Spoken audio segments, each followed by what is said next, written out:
Dobar dan, žao nam je još jednom zbog svih ovih neprilika, ali u isto vrijeme moram da priznam da stvarno uživam u svim predavanjima mojih kolega.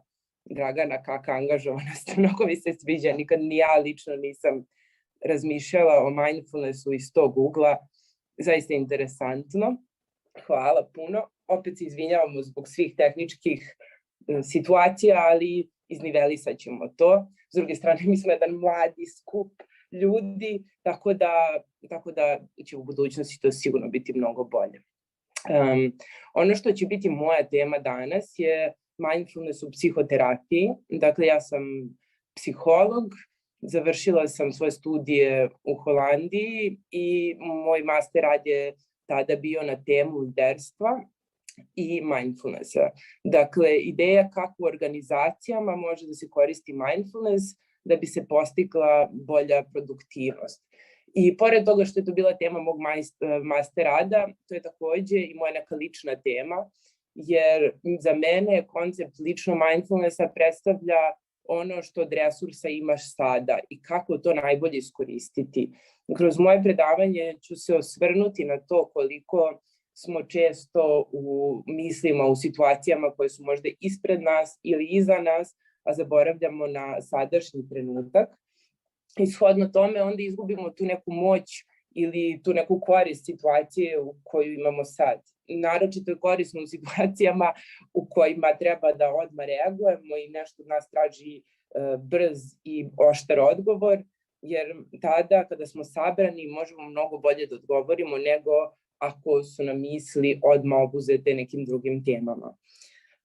Pored toga što sam master psihologije, ja se trenutno bavim psihoterapijom i u svom radu najviše koristim kognitivno-behavioralnu terapiju i poslednji njen talas koji je mindfulness. Opet da ne bi došlo do zabune kako bih rekla, odnosu sa mojim drugim kolegama, mindfulness ima mnogo oblika i mnogo načina interpretacije, u tom i jeste lepota, njegova suština je uvek ista, ali interpretacija može biti različita.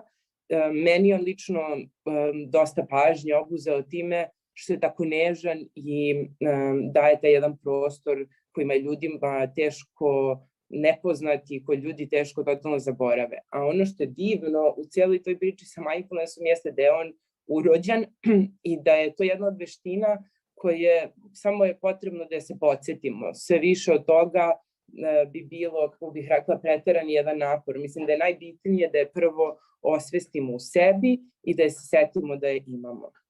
Ono što ću vas sad zamoliti jeste da prosto da bi razumeli koncept misli i mozga, da vam predstavim način na koji ga ja razumem, tačnije jeste da ajde da uđemo u to šta su zapravo misli, šta je to na šta mi negde možemo da utičemo kroz psihoterapiju u skladu sa mindfulnessom.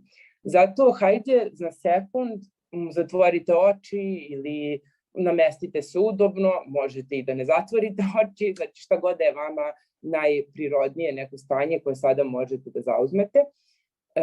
I polako zamislite šta se dešava kada vam neko kaže misli tiho, misli mudro, misli jasno, misli slobodno,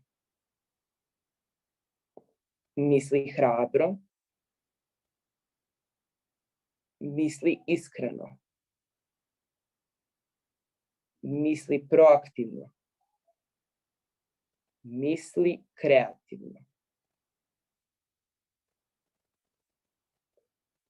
Još jednom ću pročitati ovu listu, a vi mi kažite kakav utisak ove reči ostavljaju na vas i da li one menjaju nešto u vama, neku emociju, da li one menjaju neku percepciju nekog događaja ispred vas, dakle da li one utiču na vas i kako, ako utiču i koje. Možete ih zapisati i bit će vam interesantno možda kasnije da na to reflektujete.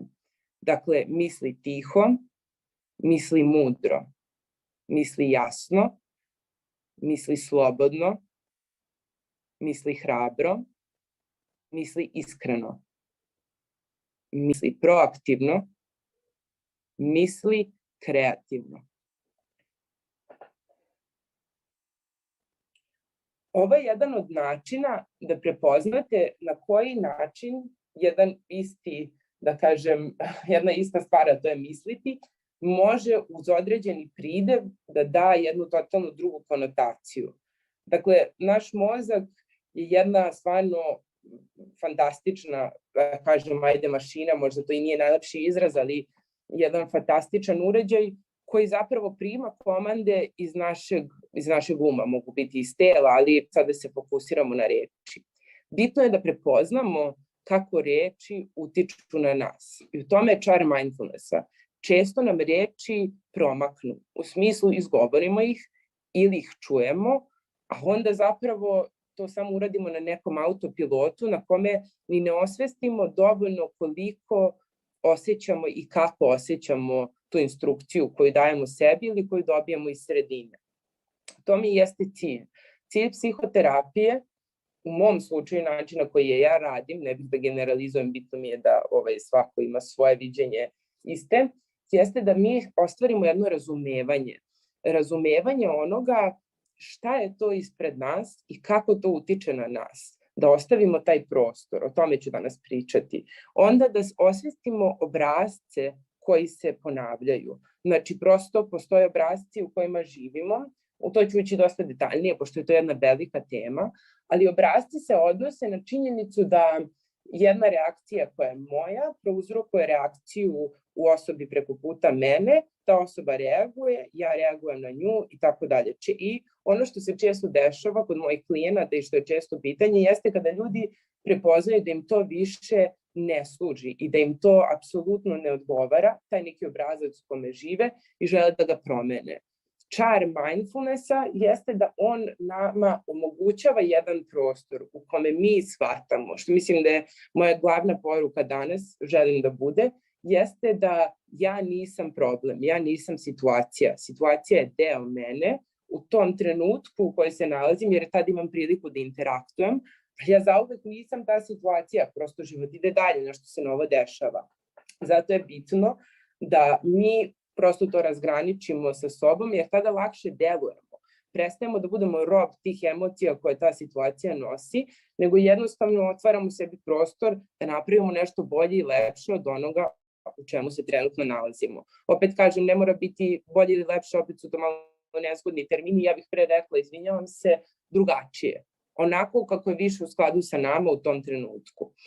Takođe, u psihoterapiji mindfulness dosta pomaže u razotkrivanju uverenja. Dakle, uverenja imaju razne definicije, moja omiljena definicija je u tome da zapravo uverenja nastaju kroz iskustvo odrastanja. Dakle, kada smo mali, mi prosto naučimo stvari, to je po Freudu i tako dalje, da se sve nauči do 3. godine. Ono što je dobra vest jeste da nova naučna istraživanja otkrivaju taj neuroplasticitet, što znači da mozak može da se menja vremenom kako ga mi treniramo, u stvari kako ga mi razvijemo. Znači čak postoje slike, da kažem, konkretne istraživanja, što znači da ako u kori mozga može da se vidi ta promena, ona sigurno može da se oseti i na emotivno-mentalnom nivou. Ono što dalje mindfulness pomaže u psihoterapiji jeste da razvija te nove neuralne mreže, što znači drugačije načine reagovanja, drugačije načine interakcije, drugačije načine komunikacije, kao što je Magdalena pričala, znači da tu jednu genijalnu sposobnost da sada možeš da promeniš to što želiš. Dakle, ne moraš zauvek biti osuđen na to u čemu si sada. Ako ti je lepo tu da jesi, to onda ne treba ništa da se menja, odmah da kažem. Nije promena nužna, jer nekada je promena čak i može biti kontraproduktivna. U mojoj psihoterapiji, to jest u radu sa ljudima, sam primetila da se pojavljaju ljudi koji nekada i previše traže promenu i zaborave na jedan jako ključan moment, a to je integracija. To je trenutak kada sve ono što smo do tada naučili integrišemo u svoju ličnost, u to što smo sada, i sa tim procenimo situaciju i kako ćemo dalje.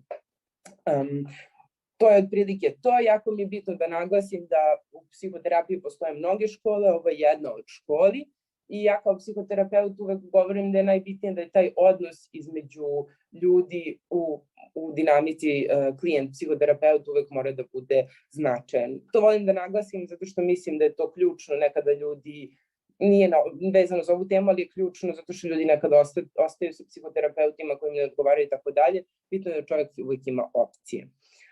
Ono o čemu ću danas pričati jeste zapravo moj pogled na mindfulness ili onako kako što ga ja vidim i ono što je meni najkorisnije u psihoterapiji. A to su ta 3 osnovna stuba mindfulnessa za mene, a to su fokus, neosuđivanje i otpuštanje. Fokus je jedna onako mnogo lepa tema. Ja volim da pratim sport i tako onda, na primjer, Đokovića kada gledam, on ima taj moment, desi se neki switch u njemu, možeš da vidiš na ekranu tu promenu koju on postaje ta mašina koja pobeđuje.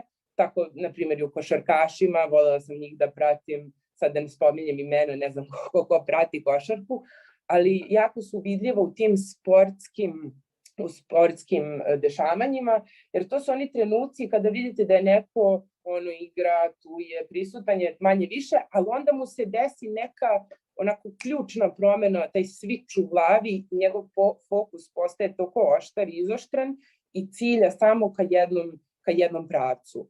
To isto kako možemo to da primetimo i kada smo mi sami u pitanju, ne moramo biti toliko stručni sportisti, a to je da nekada imamo neki zadatak ispred sebe i danima ga razvlačimo, danima, sad ću, prvog u mesecu, u ponedeljak krećem, evo za 3 sata, a onda se desi nešto, nekada to bude griža savesti ili ne znam ni ja šta, svašta tu može, pogotovo ako pišete neki rad, ja ne znam, sigurno Ivana koleginica može da se poistoveti sa tim, ti stručni radovi nekada tako, da ne ulazimo u tu temu. I prosto onda u jednom trenutku odlučiš i završiš sve to što ti je bilo potrebno. To je fokus, ta izoštrenost na cilj u kojoj jasno vidiš što, šta i kako treba da uradiš. Neosuđivanje je jedna velika tema o kojoj se puno priča, ali mislim da se malo radi u realnom životu. Dakle, skloni smo osuđivanju, prosto naš mozak je tako, da kažem, naučen, jer nekada davno je bilo neophodno da budemo u određenim kategorijama, da stavljamo stvari ispred nas u određene kategorije. Zamislite u nekom pećinskom vremenu u kome si ti imao tigar, opasnost, ne znam, parče jabuke, hrana. I nekako si mogao dobro, loše, jako je bilo bitno. To je taj survivor mood koji je nekada postojao u našem malom mozgu i dalje postoji, koji nam pomaže da preživimo i da kategorišemo stvari. Ono što jeste veliki problem jeste da u stanju stresa, da sad ne ulazim u hormonski deo te priče, ali u stanju stresa naš mozak aktivira taj survivor mood ili ti, kako bih to rekla, sistem opstanka i onda se dešavaju stvari koje, kako da kažem, onda se osjećamo kao da nismo u kontroli onoga ispred nas, nego jednostavno samo rešavamo to, šta god je ispred nas, mi ga rešavamo bez mnogo uključenosti. Mindfulness tu jako može da nam pomogne u tom pravcu da mi shvatimo da, ok, možda se ovo dešava ispred mene, ali čekaj, kao daj samo sekund da se vratim u sebe i da onda osudim da li je ovo dobro ili loše u smislu ne etiketiranja, zato što etiketiranje je loše. Znači, ako je nešto loše i ako ga ja percepiram kao loše, ja ću tako reagovati. Neću moći da se odvojim od te moje potrebe da tako reagujem, nego ću mu dati prostor samo da vidim da li i koliko je dobro za mene sada i u kojoj meri i kako ja mogu sa tim da interaktujem. To etiketiranje je jako nezgodno zato što je to jedna vrsta, da kažem, generalizacije koju često koristimo, a to je svi ljudi su loši ili svi muškarci su loši, mislim da su žene to često čule, ili sve žene su ovakve i obrnuto, to su sigurno muškarci čuli. Generalizacija je prosto nešto što nam isto nekada koristilo u nekim predačnim delovima razvoja, ali sada više nije toliko moćno, zato što prosto kada generalizujemo, mi gubimo tu tananost trenutka ispred nas, osobe ispred nas. Zato što smo mi svi mešavine svih naših iskustava i svega i ne postoje dve iste osobe na planeti. Mislim, to je kao evo da pogledamo ovu današnji skup naš u kojoj smo mi svi koji učestvujemo toliko različiti, a opet imamo istu pasiju. Tako da bi trebalo da se na to fokusiramo, da shvatimo kako možemo da se odvojimo i ne osudimo osobu ispred sebe ili situaciju. I poslednji, možda najteži svima, mislim da je otpuštanje. Otpuštanje se odnosi na to da stvorimo jedno unutrašnje poverenje. Poverenje prema tome da će se situacija ispred nas, na primjer, rešiti. A poverenje jedino možemo da gradimo kao što ga gradimo u odnosu sa drugom osobom, u, partnerskim odnosima, prijateljstvima.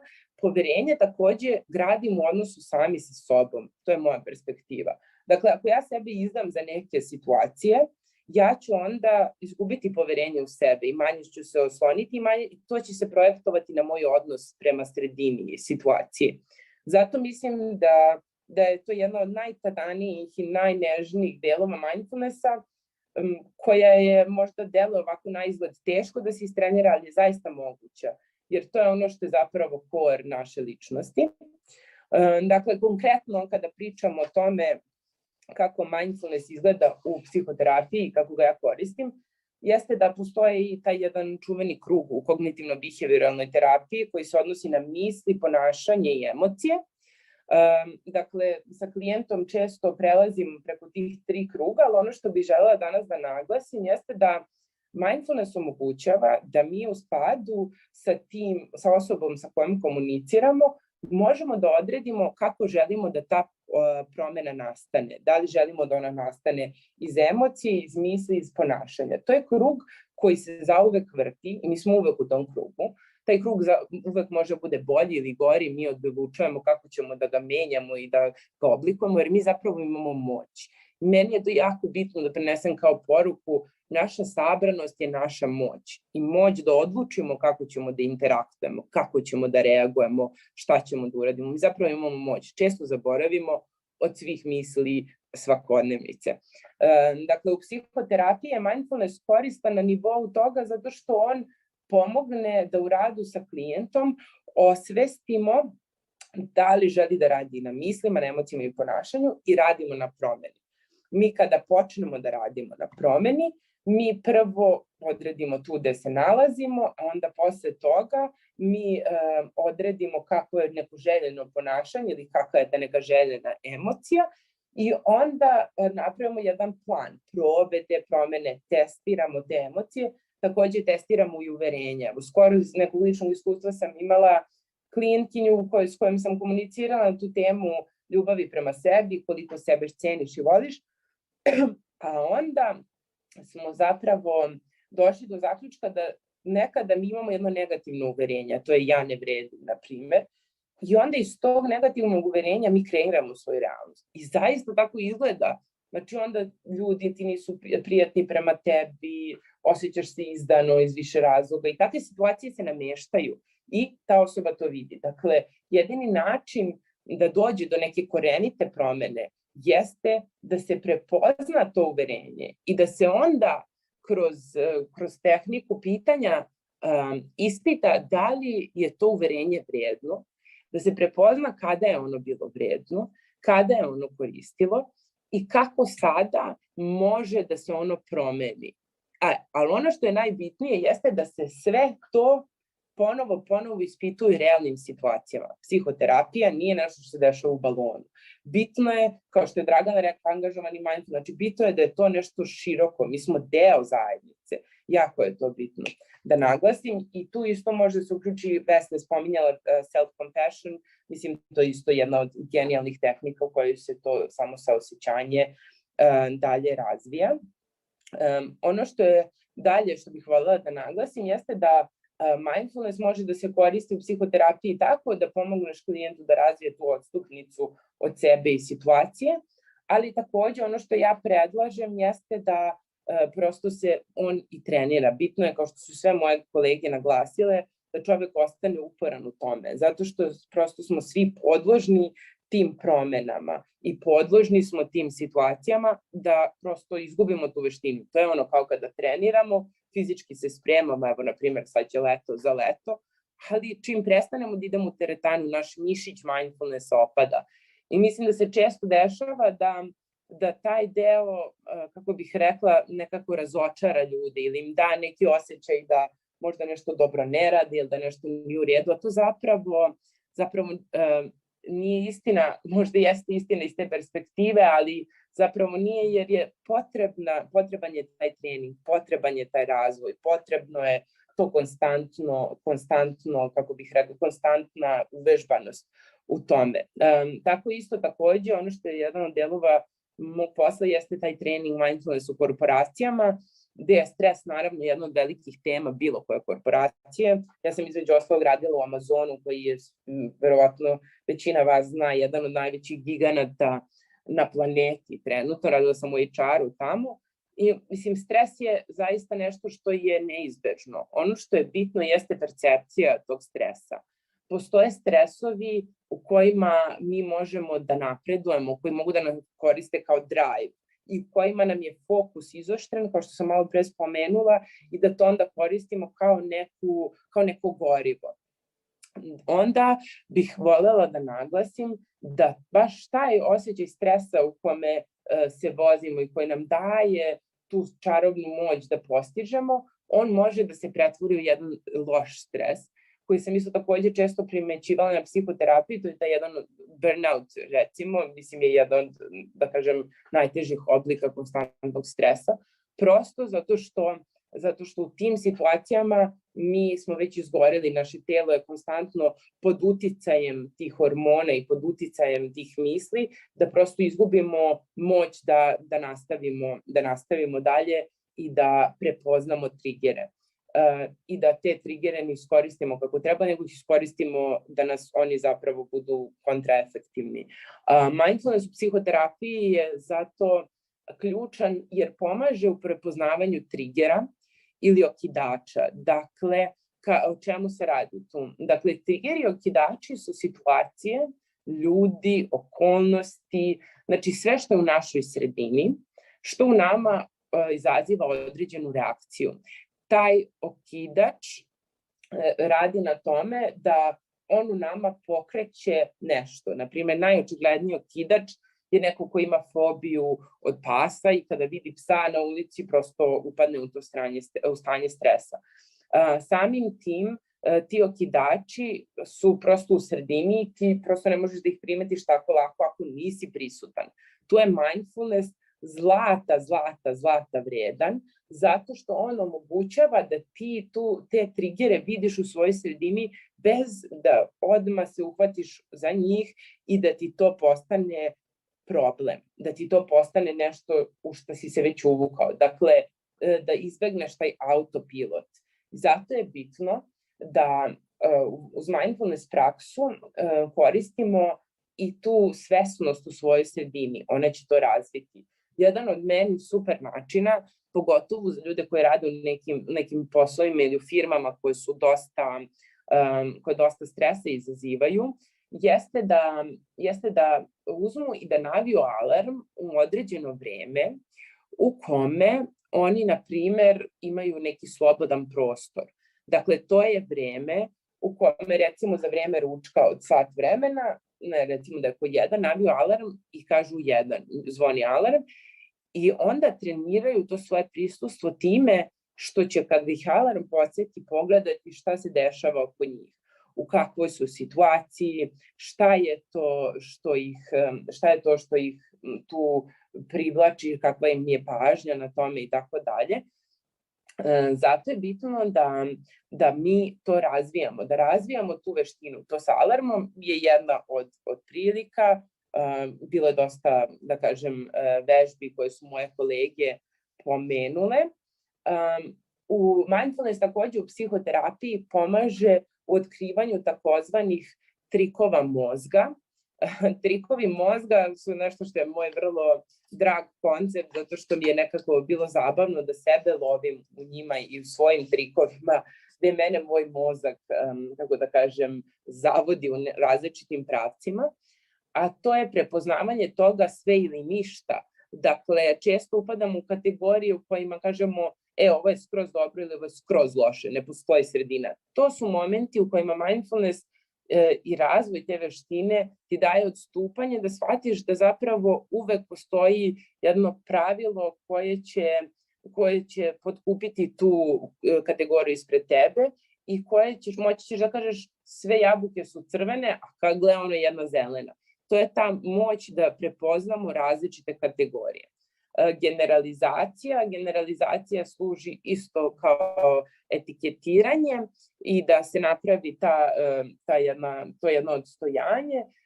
Generalizacija je zato loša zato što nam ne daje mogućnost da primetimo da ispred nas postoje razne druge opcije, da uživamo u toj različitosti. Tu takođe dolazi kada ili uvek, znači to je primer toga kada, ne znam, idem napolje, uvek padne kiša, ili kada padne kiša, ja ću izaći napolje. Znači uvek to je ta jedna spirala u kojoj se osjećamo zaglavljeno i nismo najsigurniji kako da izađemo iz nje. Problem ili rešenje, pored toga ide i ti brzi zaključci u kojima naš mozak koristi te brze zaključke, brze reakcije i te automatske razloge da reaguje na situaciju bez toga da dobro razmisli šta je u njegovoj sredini. Sledeće je čitanje uma, dakle često ako nismo svesni i ako nismo sabrani, mi često dolazimo u situaciju da mislimo da znamo šta će osoba ispred nas da kaže. Prosto je ne damo moć da odgovori na to što je ispred nje. U nekom drugom pravcu mi već svoju reakciju prilagođavamo njenom odgovoru, našem očekivanom njenom odgovoru. I time gubimo moć komunikacije, davanje proročanstava. To se odnosi na to da mi već imamo sliku kako će se nešto desiti, već će sve biti najgore mogući scenariju. Mi već pripremljeni ulazimo u situaciju tako da će biti najgori mogući scenariju, što je zapravo često netačno.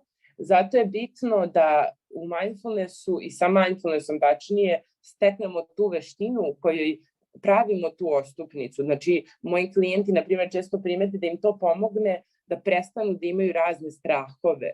Na primjer, to je strah od javnog nastupa, strah od reakcije šefa i tako dalje. Znači, mindfulness može da pomogne u tom pravcu da čovjek prosto mnogo laganije uđe u situaciju radoznalije. Jer kad smo srećni, mi smo radoznali i mi smo spremni da čujemo šta će se desiti u situaciji ispred nas. Ja sam skoro dobila bebu i za mene je to fascinantno koliko pažnje ona može da usmeri za jednu stvar, a koliko je jedna obična šolja obraduje, ne mogu da vam objasnim radost jedne šolje kada je Miona vidi, mislim to je stvarno radost Mione kada vidi jednu šolju, to je stvarno fascinantno. Dakle, izgubimo taj početnički um koji ću sad na kraju pričati i kao što sam rekla, poslednji trik mozga o kome pričam je stavljanje nalepnice ili etiketa. Samim tim stvaramo problem u kome smo blokirani. Ono što je moj glavni cilj ove prezentacije jeste da prenesem poruku o tome koliko je bitno da smo mi apsolutno u ovom sadašnjem trenutku, nije to bitno da bi mi sad bili neki cool budistički monah, ne znam ni ja, iz nekih pobuda. Bitno je zato što to nama omogućava jednu radost ovog trenutka. Mislim, to nam daje jednu šansu da se mi obradujemo šta će se desiti. Pa i ako se nešto loše desi ispred nas, za nas loše opet, u našem načinu razmišljanja, mi tada i dalje imamo šansu da ostanemo radosni u iščekivanju, se otvorimo za neko dobro rešenje te loše situacije. U tome je mindfulness genijalan i u tome je ključ. Dakle, da sumiramo ovo sve, jako je bitno jako je bitno da prvo se setimo tih osnovnih stubova što je fokus, neosuđivanje i otpuštanje i da njih koristimo u svojim svakodnevnim situacijama. Ja sam sigurna da većina vas zna koji su im problemi u životu, kako žele da ih reše, šta je potrebno i tako dalje, ali fali da je jedno malo zrnce motivacije. Trening mindfulnessa za početak može da bude užasno koristan zato što može da ostvari taj jedan buffer u kome ćemo mi moći da sagledamo situaciju, da se osetimo rasterećeno, da budemo pribrani u smislu naših čula, naših misli, naših emocija, naše telo. Mi smo u jednom u ovom trenutku i onda iz toga da reagujemo. Tako ćemo razviti jedan stav prema životu u kome se osjećamo da se radujemo tome što je ispred nas, ma kakvo god ono bilo. Kao dete prosto radujemo se da vidimo šta je ta šolja, na primjer, od čega je to, kakav je to stakleni materijal, odakle on dolazi. Znači, radujemo se tom iskustvu i mislim da je to ključ. Jer radost je zaista ono nešto za što mi svi žudimo. Izvinjavam se, samo sekund. Za kraj bi ostavila jednu ideju o tome da vežbamo malo početnički um. Početnički um je um deteta ili osobe male bebe, koja po prvi put vidi stvari. Koliko stvari u tvojoj sobi trenutno ili u prostoru u kome se sada nalaziš nekako shvataš zdravo za gotovu, sliku, policu, sto, nekako ti je to sve jedno. Jako je bitno da počnemo da razvijamo veštinu mindfulnessa možda kroz te neke svakodnevne prakse. Nešto što je lako, nešto što ne zahteva od nas sad, Bog zna kako da kažem, koliko veliki upliv, nego nešto što ćemo da radimo sa uživanjem. Eto, možete da izaberete neku aktivnost koju volite i da probate sledeći put da je osvestite. Da vidite u čemu vi to tačno uživate. Nekada ljudi u toku psihoterapije, a korišćenje mindfulness otkrivaju da, na primjer, u golfu, oni kad idu na golf, uopšte ne vole golf, nego vole što imaju svoje slobodno vrijeme. I kroz to onda shvate da kao ja volim ta 3 sata da sam sam sa sobom, na primjer, wow, čoveče, možda mogu da radim nešto drugo, ne volim toliko golf, možda mogu da sedim u šumi i tako još više pospešuju svoj osjećaj realnosti i svoj osjećaj toga što je ispred njih.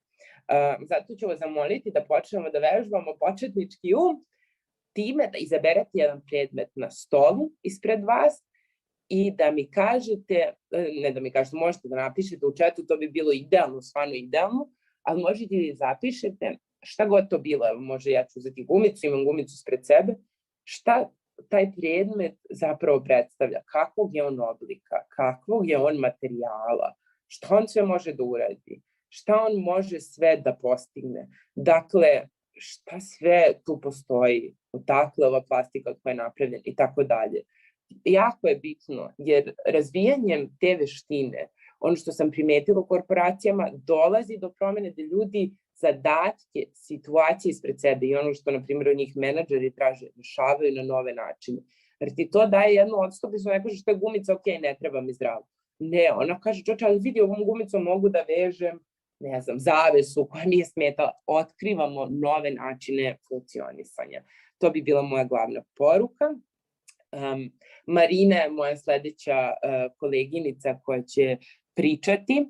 Sada, ja se još jednom izvinjavam za sve ovo, bit će pauza od 5 minuta, onda ide Marina, zbog svih ovih tehničkih poteškoća, sigurno sam da će sledeći put biti dobro, a mi se vidimo posle Marine na završnoj reči. Nadam se da će mi ona, moja beba, biti tu sa nama da se pozdravimo. Hvala vam puno.